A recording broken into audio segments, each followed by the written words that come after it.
Hello. Today I'm going to be going over how can hacking be ethical. I'm Josue Oliva and I'm going to do a short analysis on the ethics of business level hacking. Points to cover. Basically, I'm going to be going over background of business hacking, what it really consists of, the ethical standards that are going to be used to decide on whether it's ethical or not, what really counts as hacking consent, how could it be ethical, how could it be unethical, and then I'm gonna wrap it up in a nice little bow for all of you. Alright, background of business hacking. Initially, all the businesses started off with corporate espionage and things like that in order to get the upper hand on their competition. Well, hacking took it one step further, and thus people started trying to get information that way. Due to that, people also try to figure out ways to defend from that, since people could very easily steal clientele information and secrets of the business. What it really entails is focusing on the holes in security in order to be able to sell that information to rivaling businesses or whoever employed the hacker to penetrate the business's defenses and get the stuff they wanted. In hacking businesses, something that is highly noted is the response time to any type of security threat, and if they're able to leave Trojans without being noticed by anyone, or if it does get noticed, how long would it be able to remain on their database before it gets found and destroyed. Also, something that they need to see is what level of access do they need in order to acquire information. Do they have to be one of the top dogs of the company, or are they just some schmuck who walks in, goes on the phone, calls the front desk and says, "I'm Joe from IT, I need to get into this person's computer in order to give an update for the computer." And then the front desk believes him, gives him the passwords, and he's on his merry way on the person's computer. Alright, the standards to be used the standards are the ACM ethical standards, but what we're going to be focusing on is, would any of these actions cause harm to the company and also, even further, to society as a whole? Was consent properly reached between the hacker and the company prior to this hack happening?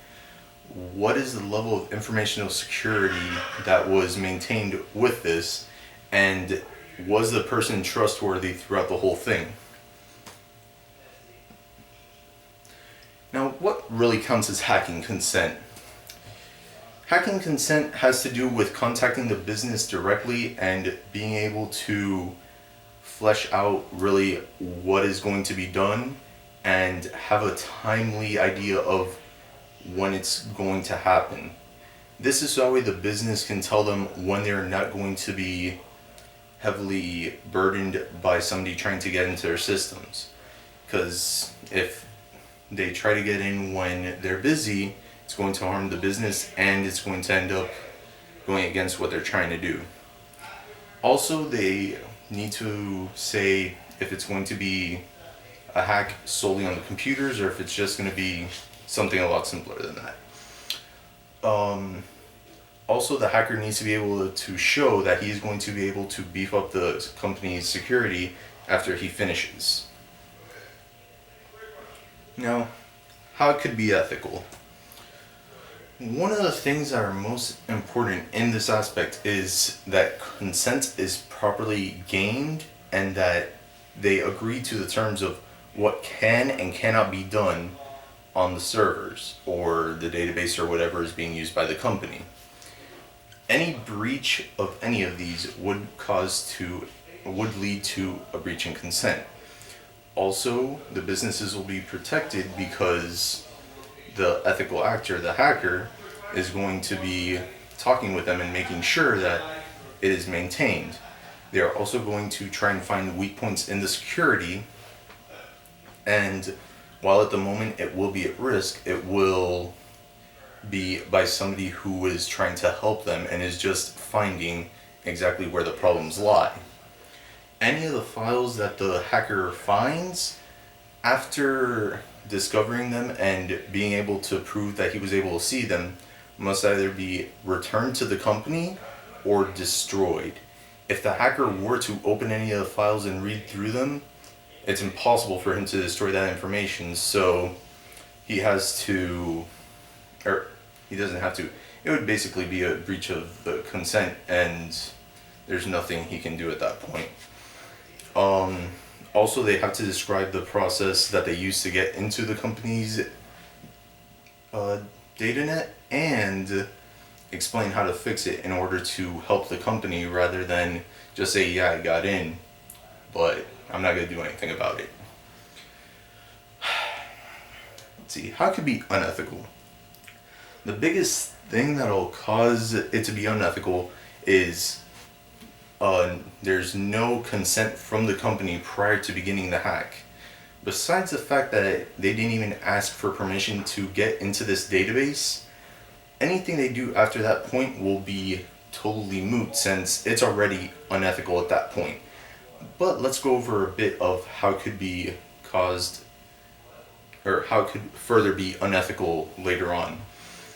If they did obtain consent, but they withheld information, files, the process, a Trojan that they left on the server, that is going to be unethical, because they're still going to cause harm to the company, whether it's now or later. If they were employed by another company prior to any of this happening, they're already going into this with the mindset of, I'm going to go in there and steal, and I'm not even going to tell them. They're already breaching trust, and it's highly unethical. There's no way around it. The moment they started to lie, it was already highly unethical. Also, if they sell the information or the technique that they use to get in, even if they gave an idea of how to fix it to the company, if they tell another company, hey, I fixed this, but there's still a chance you could get in because, hey, maybe they haven't implemented it yet, still very unethical. So, in conclusion, hacking really has its two extremes. There's really not much you can do about it. The ethical aspect of the hacking has more to do with the individual rather than just, is the act of hacking in and of itself ethical or not.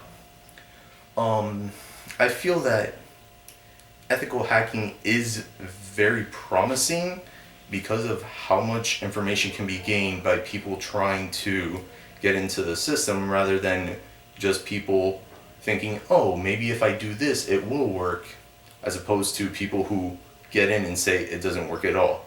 I mean, look at Google. They hire people every year to try and get into their systems, and besides the fact that they pay the ones who get in, they also offer them a job afterwards. That sounds pretty awesome to me. Anyways, that was my presentation. Thanks for watching. Bless your face. If you sneeze during this video, bless you. See you guys in class.